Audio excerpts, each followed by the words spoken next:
मीच का शिव्या खाऊ असं म्हणत रस्ते वाहतूक आणि महामार्ग मंत्री नितीन गडकरी यांनी एक निर्णय घेतलाय. त्यांनी जाहीर केलंय की देशातील राष्ट्रीय महामार्गावर काम करणाऱ्या ठेकेदारांचं नाव, पत्ता आणि संबंधित अधिकाऱ्यांचे मोबाईल नंबर प्रत्येक प्रोजेक्टवर प्रदर्शित व्हायला पाहिजे.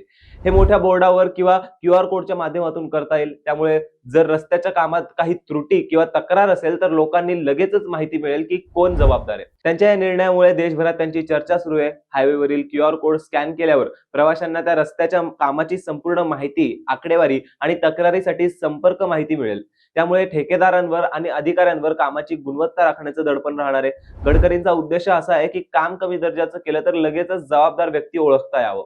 म्हणजे रस्त्यावर प्रवास करताना फक्त राग धरायची गरज नाही, तर योग्य माहिती ही सहज मिळेल. ही माहिती रस्ता बांधकामात पारदर्शकता आणण्यासाठी अत्यंत महत्त्वाची मानली जाते. भविष्यात या नियमामुळे महामार्गावर कामाची गुणवत्ता वाढेल, लोकांच्या तक्रारी जलद सोडवल्या जातील आणि प्रशासनावरही जबाबदारीची ताकद वाढेल.